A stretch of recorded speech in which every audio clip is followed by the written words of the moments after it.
Let's see what the stew has for us today. Welcome to the Gnomecast, Gnome Stew's tabletop gaming advice podcast. Here we talk with other gnomes about gaming things to avoid becoming part of the stew, so I guess we'd better be good. Today you have me, Jared, the review gnome, and a very special guest. Hello, my very special guest. Can you let our audience know who you are? Hey everybody, my name is James Introcaso. I am the lead designer at MCDM, which is Matt Colville's production company. Thank you so much for having me. Not a problem. So, for those few people that haven't heard your name before, where would people know you from the world of TTRPGs, other than MCDM? I think probably the most popular things I've worked on are 7 different Wizards of the Coast hardcover books, including The Explorer's Guide to Wildmount, which is probably the most popular thing that I've worked on. People love that Critical Role. And I've also worked on Eberron Rising from the Last War, Waterdeep Dragon Heist, Dungeons of the Mad Mage, Mythic Odysseys of Theros, Ghosts of Saltmarsh. So yeah, it's been awesome and a privilege to be able to work on all of that stuff. I'm the creator of the Burn Bright role-playing game, which is an original science fantasy role-playing game that is available through Roll20. And I've also done a bunch of stuff on DM's Guild and for the Adventurers League and on my own blog, and I had a podcast for a while too. So it's awesome to be here. I'm super excited. I am glad that you had time to swing by. I'm really happy to be talking to you. I haven't got a chance to talk to you face-to-face since GameholeCon, where I was lucky enough to get into one of your games. That's right. We had an epic bout against the Sarask, yes. And you played an amazing ranger character. It was a lot of fun, that game. I think on that fondly, because I've run that adventure a lot at different conventions, but that was actually the most recent time that I have run it at a convention was for you at GameholeCon. So I'm very glad to talk about it. That was great. Unfortunately, I remember it partially because of the weather, and I almost was late to the session, and I was very bummed out about that. But listen, I would not have started without you because I was so eager to see you. Yeah, because we had already interacted a lot online and that sort of thing. So you're a legend, Jared, a legend. Yeah, somehow I don't feel like I have legendary actions, but no one does these days. No one does. All right. How long have you been with MCDM? Oh, so that's great. Full time, my year anniversary was February 1st of this year, but I had been working with them since the fall of 2019 as a freelancer before that. So I've been working with them now for almost 3 years, which is really cool and exciting. And I started with them when there was a job posting, right? I knew who Matt Colville was. And there was a call for freelance writers. And I thought, like, well, let me throw my hat in the ring. And one of the things it said was, like, preferable, not required, if you know sort of a little bit about Matt's world and everything. And I wrote in my cover letter, I don't really know about that, but I will study it if you decide we work together. And I started to, like, watch the videos and stuff, and a month went by and I didn't hear from them. And then at GameholeCon, so this was months later at GameholeCon, I got an email after our Tarrasque game that said, hey, are you interested in working with us? And I was like, whoa, this is so cool. And so that's how it started. I started working with them on a book that actually hasn't been released yet called Player's Guide to Capital. So I have released many products with MCDM, but the first thing I worked on with them has still not been released. See, that was the next thing I was going to ask is what have your favorite projects been for MCDM? But I remember that was the first thing that I ever saw mentioned, and I was kind of wondering what was going on with that. Yeah, it's funny. So there are still plans to do stuff with that. We still hammer on it from time to time. It's just that we have all of these other things, and we are a small staff. And really, that project is a passion project for Matt, right? It's a setting book for one of the cities in his world, and he feels like it shouldn't take priority. So he's the boss. He gets to make that call. But there's a lot of good work that's been done, and we're eager to get it out there. We just, we have this monthly magazine, Arcadia, that I am really, really proud of, that we put out every month. That takes a lot of time. We put out Kingdoms Warfare. We're making new classes. We have this monster book thing that we're working on now. So people are clamoring more for that stuff. So that's why we're focused there right now. Gotcha. So outside of things that haven't released yet, what has been your favorite thing to work on? Definitely the Beast Heart is my favorite thing that I've worked on with MCDM so far. Beast Heart is a new class with 5 subclasses where you are a hero who has a pet as your companion. And it's not like a Beastmaster Ranger or any of the other various sort of pet subclasses out there. This is a whole class dedicated to having and sort of managing the ferocity of really a wild animal that adventures with you. They're not really a pet. You're sort of equals in terms of power, but also, agency and responsibility. Yeah, and I really liked that when I had the chance to review it. I really did. I like the class, and I also like the ancillary rules, which I wasn't really expecting as much. The rules for being able to just have an animal companion, even if you don't have a Beastheart character. Yeah, I think that was one of the things that we wanted to include, because we know whenever a new class comes out, right, you kind of need to wait till you're starting a new campaign for most groups to use it, if you're going to use it at all. And then, do you already have somebody who's fulfilling a role, all that kind of stuff. Like maybe you won't even play a Beastheart in your next game. So we started with the idea of like anybody can have a pet, right? It's just that the Beastmaster is the best at having a animal companion with them.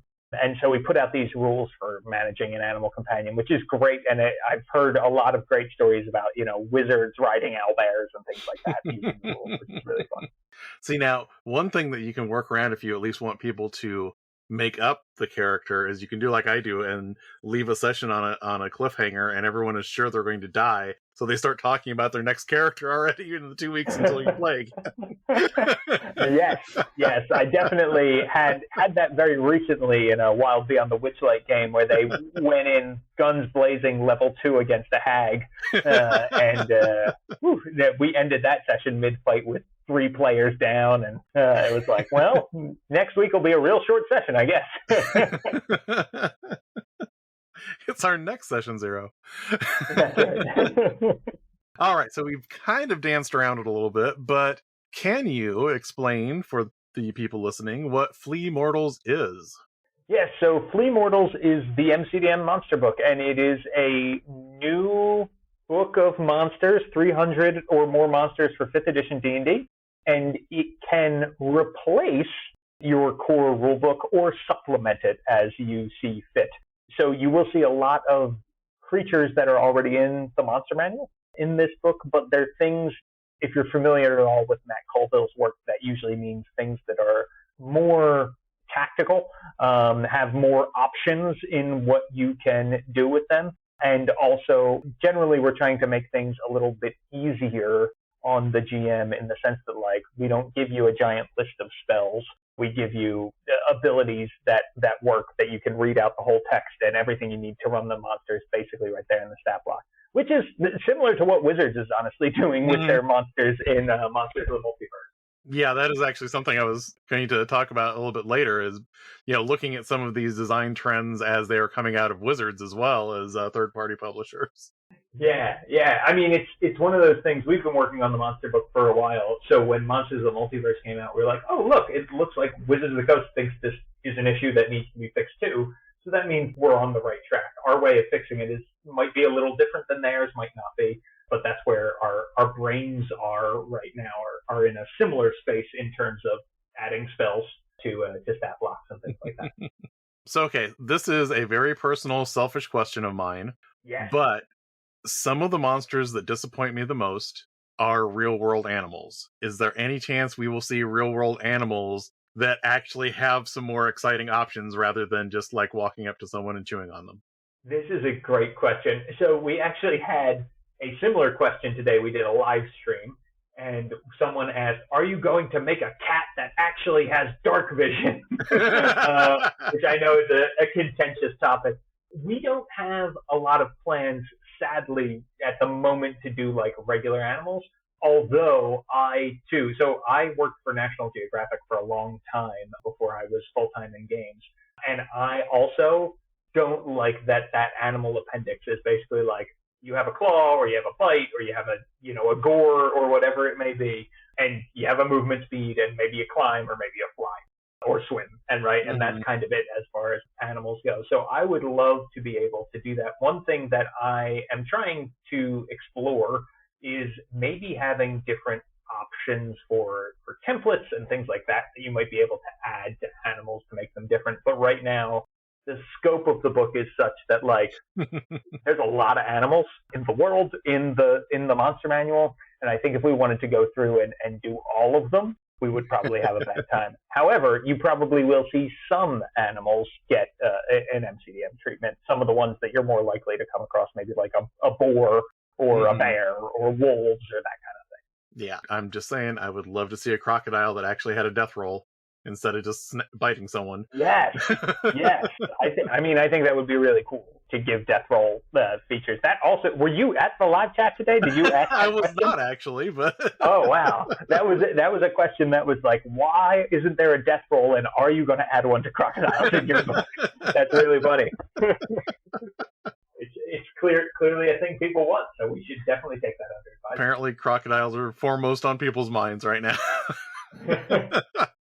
So this is kind of circling back around. You kind of hit on this earlier, but there's not like a ton of spellcasters in the preview material, but I did look through, and like, for example, there's a goblin spellcaster, and I did notice that where they have a spell attack that is not an actual, listed spell, and they have, it is that same simplified stat block that Wizards has, or at least similar to the ones that Wizards is working on now. So here's a question, not to put you on the spot here, but no, I'm ready for it. There has been some discussion too, though, about how making that not a spell also means counterspell suddenly doesn't matter as much, and there's kind of some knock-on, effects that happen with making that a little bit more user-friendly for the DM. Yeah, so actually one of the things, we've talked about this, and this is not in the preview packet, but Matt and I have talked about it a lot this week, and we're going to implement it. And you can actually see we did a similar thing in a free release we put out last week that has nothing to do with Flea Mortals, but we put out a supplement for Kingdoms of Warfare last week. And what we did for the spellcasters in that was we said, this ability is a 4th level spell. This ability is a 3rd level spell, right? This action option is that. And so we're going to do that. We're going to codify these things, especially when it is a creature that is like a caster, right? Like this is a goblin caster, the goblin curse fitter. And so we are definitely going to go through and say, this is a 1st level spell. This is a 2nd level spell, or whatever, for the purposes of you then being able to know what you need to do to counterspell, or does silence work, or does that kind of thing. And we'll probably add that to the rules at the beginning of the book, that when you see spell 2nd level in parentheses, you can safely assume that is a spell of 2nd level and that it has verbal and somatic components, right? And now you know how counterspell would work and that kind of thing. Right. I'm very interested because I know, I don't want to just say I don't like this change, and because I know, especially with things coming up in 2024, there's probably context that we haven't seen yet.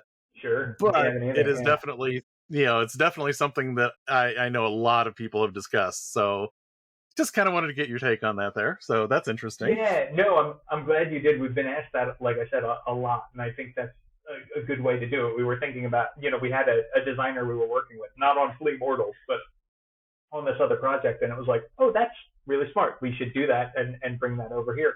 And I think one of the things that you'll see is that some abilities have that and some don't, right? Like some monster actions may not have that, just the same way in the monster manual, some monsters have spells, and the Death Knight has a Hellfire orb that isn't technically a spell, right? So there'll be a mix and match. Yeah, and I like that, because the flavor for that for me is that Death Knight isn't casting a spell, it's reaching into the netherworld and throwing a glob of, hellfire at somebody. Exactly. But the Goblin Curse Fitter should have that, because that's what they're doing, right? Yeah. They're casting a spell, they have a staff, and they're, saying magic words and gesturing to create magic. So that should absolutely be a spell. So you nailed it. That's what the distinction will be.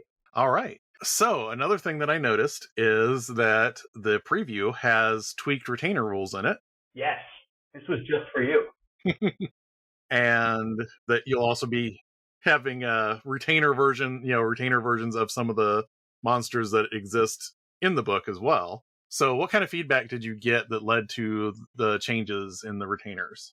Yeah, so probably the biggest change in the retainers is retainers in Strongholds and Followers, as they first appeared, had health levels instead of hit points, right? They had 3 health levels, which basically meant you could take 3 hits, and when you were healed, you restored 1 health level. And Matt thought that would be easier to track. And community feedback overwhelmingly was sort of like, like we already have these rules for hit points, and it plays nicer with everything if we just have hit points. Like, we know how Cure Wounds works, we know how that sort of thing. And so we looked at it and we said, well, yeah, we can do that. That's easy to do. We can give them hit dice and hit points and that sort of thing. So that change is made in Flea Mortals, and we have plans to eventually revise the retainer rules in Strongholds and Followers as well, and send out new PDFs to everybody who backed. And when we do a new print run, right, like all that kind of stuff, the new books will have the reprints in them. We're not going to send new books to everybody who has the old book or that kind of thing. But so that's the plan, is to give retainers hit points from now on to make life easier for the players who are running them, so they don't have to have 2 different health systems in their head.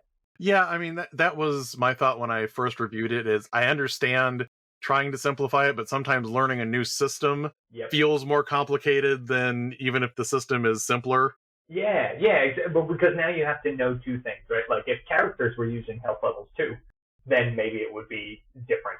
I don't know. But I think, right, D&D uses hit points.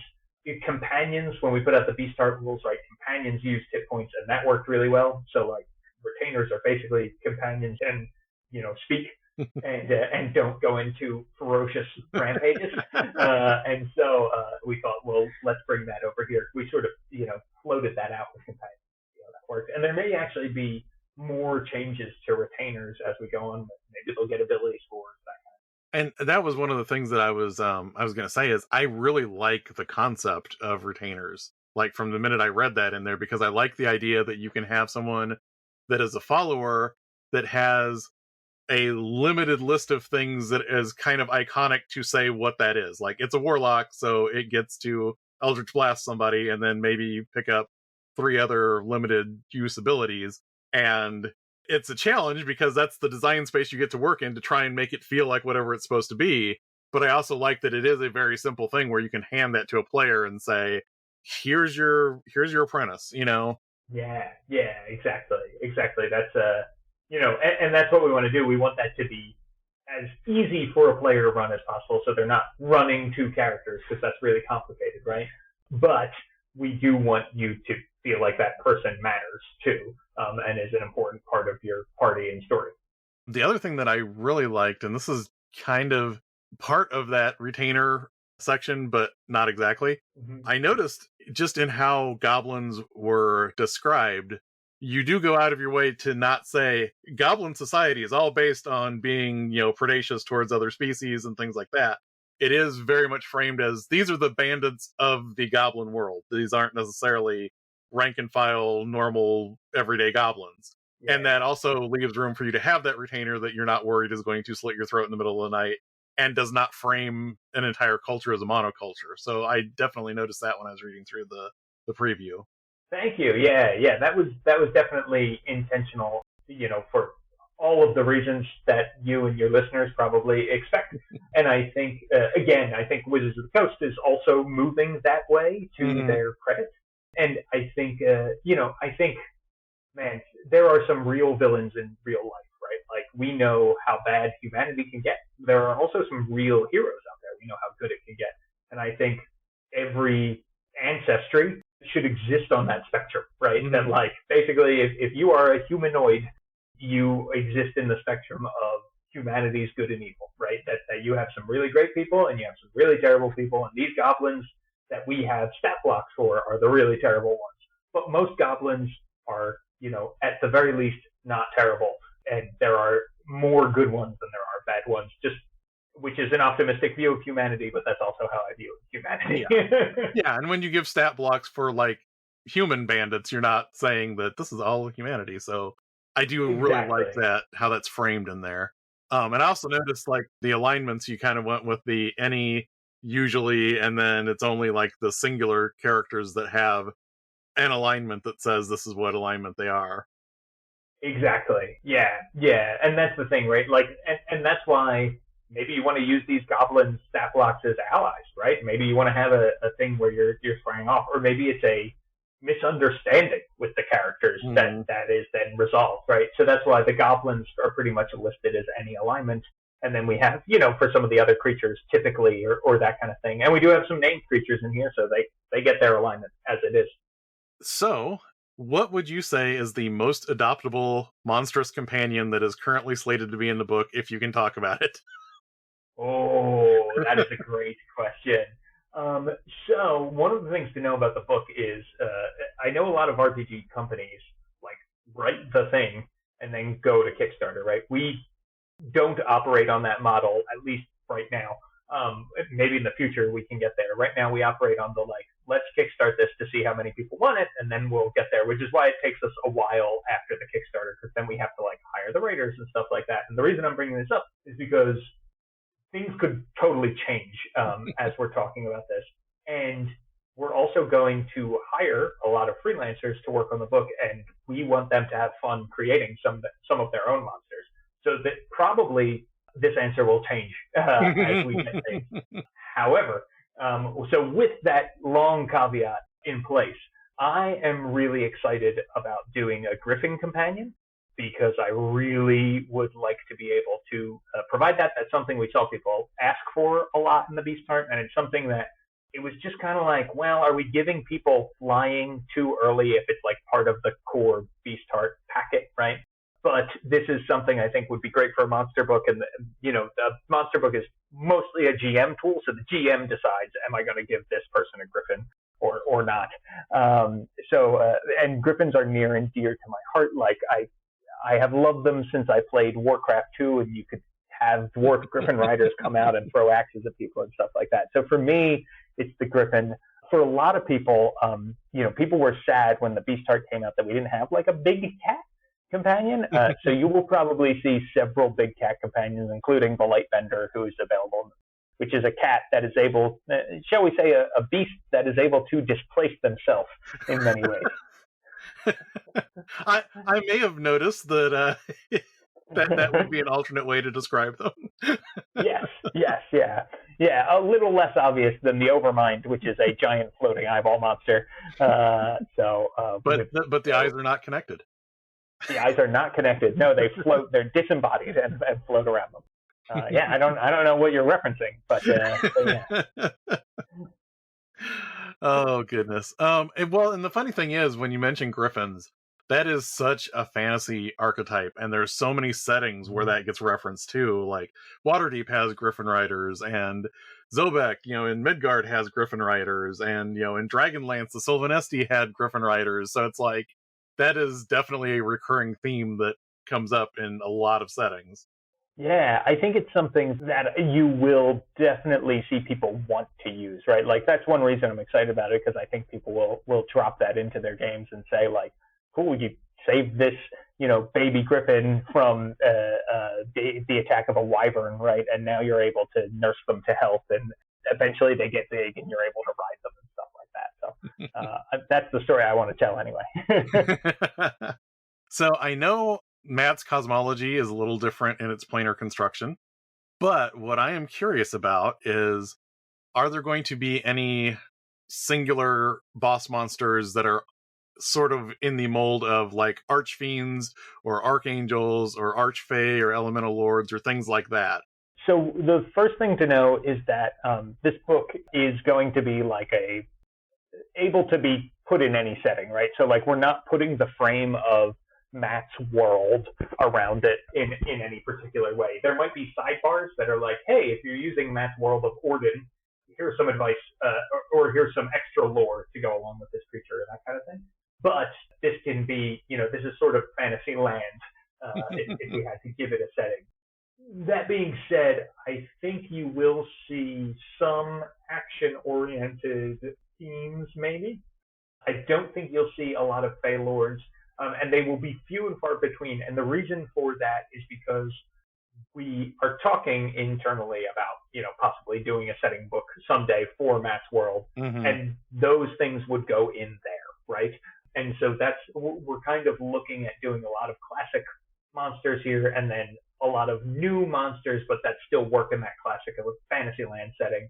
And you might see like an arch hag or something like that is fey or that kind of thing, or an arch devil who is very what we have come to know and think of as devils, but we won't have too many of those. That makes sense. I should say yet, right? In this product, we are planning on them for another. So, but you will see there will be tons and tons of boss monsters here, right? We're going to do essentially whenever we make an action-oriented version of something, which is sort of our spin on legendary actions. Instead of 3 legendary actions around, a monster usually has a bonus action and a reaction, which can substitute for those legendary actions, right? And then they have these villain actions, which are these big, powerful, dramatic things that they can do.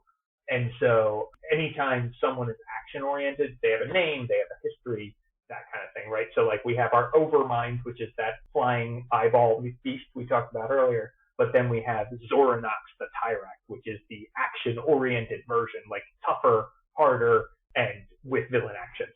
And that actually kind of plays into looking at the 2 different types of those monsters.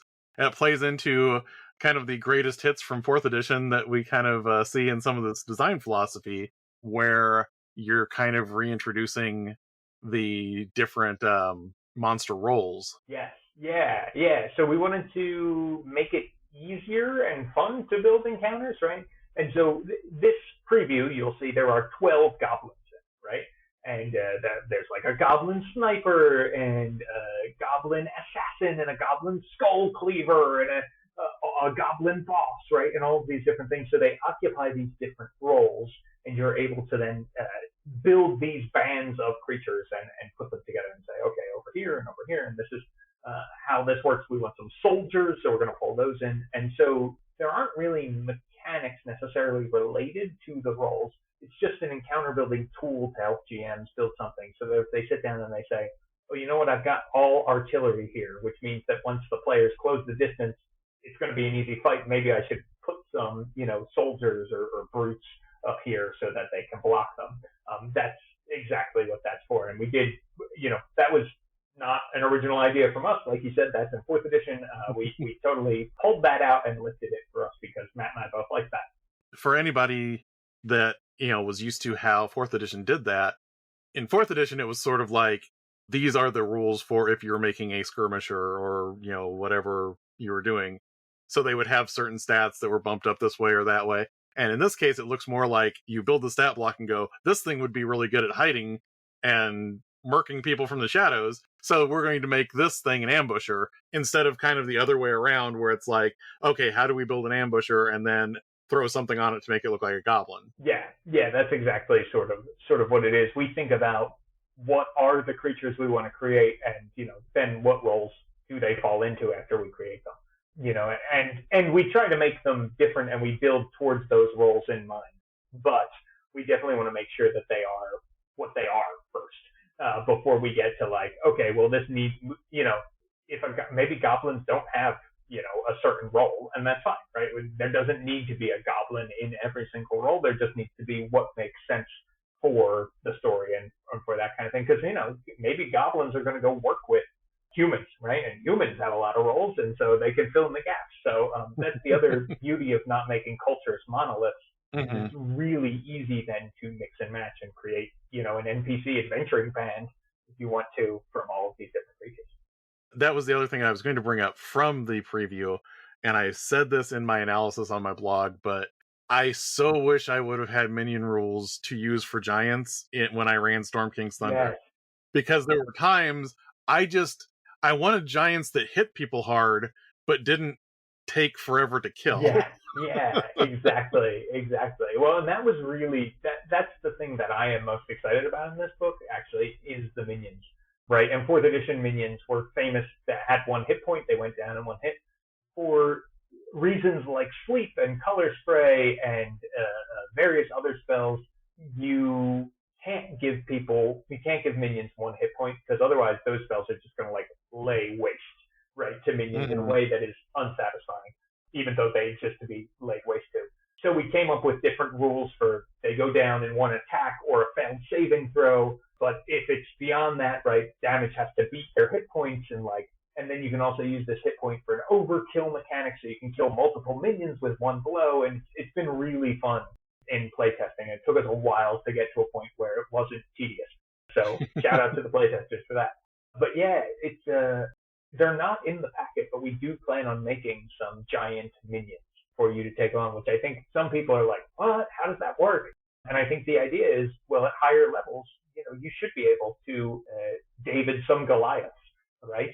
And so that's the plan, is to be able to make some giants who hit really hard, like you said, but they go down fast. And man, do you feel like a hero? Mm-hmm. We're excited about that. And when you get to the person that they're acting as the bodyguard for, that giant can stay there and take whatever you throw at it. Yeah, exactly, right? And that's part of the fun too, is like your players be like, oh, which one of these are minions and which one of these are, Yeah, so I definitely I like the implementation. I'm excited to kind of get that to the table in my game and see how that works, because the other thing that I like is you gave the range for what minion hit points should be at different challenge ratings. So that does make it a little easier to, grab something that's an existing monster and then tweak it to where it's a minion. So yeah. I will probably be doing that in my campaign at some point in time, just to see how that works out. Oh, great. Yes. Yeah. That was one of the things we wanted to do, because we knew, we can't provide a minion version of every single creature.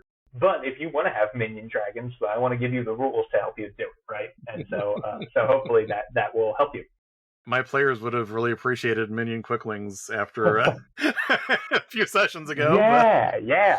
Quicklings are surprisingly sturdy. They are very sturdy, and they're jerks. Yes. Yeah. They are wonderful at annoying the actual players, which I don't know if that's a good thing or a bad thing, but it's fun for me as the GM.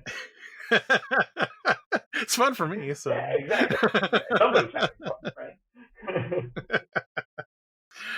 So beyond Flea Mortals, is there anything else going on in MCDM that you would like to talk about? Yeah, actually. So I talked about the Beastart. We're working on our next class now, and this will probably actually release before Flea Mortals. It is the Talent, which is a psionic class, our version of psionics. And the reason we started developing it is because some of the monsters in Flea Mortals will be psionic, right? And so it's really fun. They're basically, think like a wizard that doesn't cast spells like a wizard, but it's also not a points system. It is you roll whenever you manifest a power, and if you get below a certain number, you gain strain.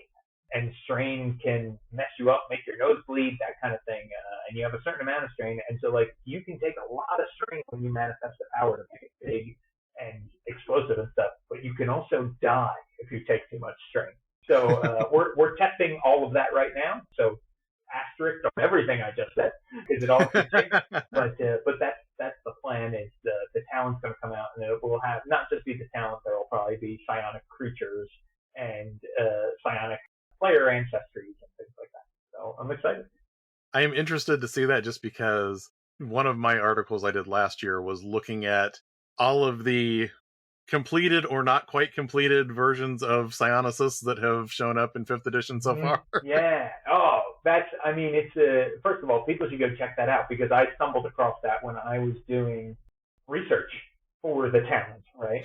And it was very helpful, because I was like, what has actually been done? I know a lot, and I know I've read different versions of different classes and subclasses, and I know where we ended out. But yeah, so, and this is sort of, I think what's in Tasha's is one great way to do it, and this is just another way of doing it, and it's more of the route of what we've seen in previous editions, where psionics and magic are very separated, and they're different things and they're different forces, and I sort of like that. Matt likes that, so that's why we elected to go in that direction. But there's no reason you can't have an aberrant mind sorcerer in a party with a talent. You just get your psionics from different places. Yeah, that's kind of one of the things that I have liked about 5th edition is it is very modular so that it doesn't feel as out of place if you do have two things like that, side by side. Yeah, exactly. And I also understand why there are people who don't like psionics at all, or won't like our approach to psionics, right? Because it's getting the sci-fi peanut butter in the fantasy chocolate a little bit, and I think I get why people don't like it, and that's another reason why our class is called the talent, right? We're trying to make it feel more fantasy and less, Mhm. psychometabolism and things like that, like words that feel very anachronistic. What's really funny about that is just recently, because I'm way behind the trends, I just recently started reading the Vlad Taltos books, Oh yeah. and I was actually surprised how much, while it is very much a fantasy setting, there are like all sorts of like science fiction terms that come up in there. Like, we did a genetic scan of this person, and it's not like a science fiction setting where they have magic. It's literally just magic. But they did use a lot of that kind of feel of psionics along with the magic and everything. So that was kind of interesting to me, and that's why I kind of looked. It's like, okay, this was early '80s when these started, so that's kind of interesting. Yeah. They're similar in if you watch or read or have played the Witcher. Yeah. That has they're talking about like mutagens at some point and things like that, and you're like, Hmm. what? we were just talking about fighting a dragon. Like, yeah. I definitely dig that though. I dig that kind of thing sometimes. So it's fun. Yeah. Okay, so you may not be at able to say anything about this, but since you're talking about 4th edition and you're talking about classes, is there any chance that we might see, say, like a martial or a warlord type class sometime in the future? That is a great question. I don't. Matt and I have talked about it a lot.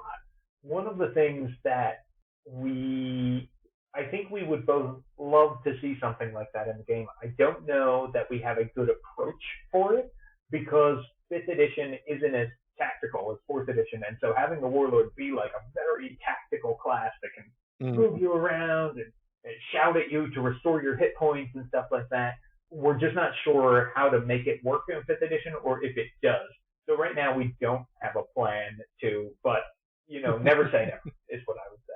It's a good question. It's one that comes up a lot because we both like 4th edition. We both like the Warlord. Yeah, it's definitely one of my favorites there. Yeah. The real question is, can we make something robust enough that it is a full class in 5th edition? And I don't know if Mhm. we can. I know other people have, and Yeah, I really like Robert Schwalb's version that he has done. yeah, But see, I like seeing multiple takes on things because I like to punish myself by reading as much stuff as possible and then swamping myself with yeah. work. So I mean, I think Rob did a great job with that. Rob also has a warden class that he yeah, developed. I love that one Really, too. really good. Really solid. I had a player actually use that in a Tales of the Old Margrave game that I ran. Yeah. Oh, that's awesome. That's awesome. Yeah. So I mean, Rob's one of the designers of the core rulebooks on 5th edition, and he worked a ton on 4th and the 3rd. And so and honestly, the mechanics in Shadow of the Demon Lord, I'm very excited to get his non horror version of that Shadow of the Weird Wizard Yeah, coming out because there's some aspects of Shadow of the Demon Lord that are not friendly for everybody. And this other one is going to be more. He has described it as family. yeah. That's one I'm eager to get my hands on because I do love the mechanics of Shadow. Oh yeah, I run a campaign of that too, and I really enjoyed it. But yes, there are times when you sit there and think about what did I just describe? Right. Yeah. You have to have the right players, and honestly, Yeah. I can get down with that, and I have players who can get down with it. And also, it's easy to ignore stuff that does horrify you or whatever. Hmm. But for some people, it's just an immediate turn off. Right. Even look at the book for whatever reason or whatever. So And they are some really solid fantasy mechanics. super good, super, and building characters is super customizable and fun. Hmm. And it's fast. It's really pretty amazing what he managed to pull off in terms of customization, but also being easy to play and understand. Yeah. So now that we've praised Rob Schwalb. This is now the Shadow of the Demon Lord podcast. Thanks for joining. So where can people find you online, and where can they find MCDM online? So people can find me on Twitter at James Introcaso. That's JamesIntrocaso. That's my name. And you can find Flea Mortals by typing Flea Mortals basically into the internet. Or if you head on over to MCDM's website or Discord or our Twitter page or anything like that, we're constantly chatting about it. But if you go to Kickstarter and search Flea Mortals, it'll pop right up. All right, that is awesome. Really looking forward to seeing more of this Kickstarter and seeing more of the things come out. I just happened to get an email telling me about the index for this magazine that I've heard of. I think it's called Arcadia. Oh, yeah. I think it's a hack magazine. Hack managing editor. Don't buy it. But if you are interested, I guess you could go over to Patreon. Well, thank you so much for being on the show. Thank you so much for having me. This is a blast. All right. Hopefully we can have you back again sometime to talk about something else you're working on. Anytime. Thank you so much. And thank you to your listeners for listening to this chat. It was a lot of fun. Yeah, I had a great time too. And I think that's where we'll say goodbye. Goodbye. This show is funded by the Gnome Stew Patreon. You too can become a Patreon backer by following the Patreon link on the Gnome Stew website to the Gnome Stew Patreon. This ad brought to you by NPCs with a reaction that lets them react to their monologuing being interrupted by starting a new monologue. Your villains will never fail to deliver their masterful speeches ever again. If you're enjoying the Gnomecast, you'll probably like many of the other Misdirected Mark shows. Here's one to check out. Misdirected Mark. Phil, Bob, and Jerry go live every Tuesday evening at 8 p.m. Eastern to break down and get inside games, game mastering, playing games, and game design in an effort to entertain and inform you. You can find me at whatdoiknowjr.com and on Twitter at whatdoiknowjr, and you can find Gnome Stew at gnomestew.com, at Gnome Stew on Twitter, and Gnome Stew on Facebook. Gnomecast is hosted by Misdirected Mark Productions, the media arm of Encoded Designs.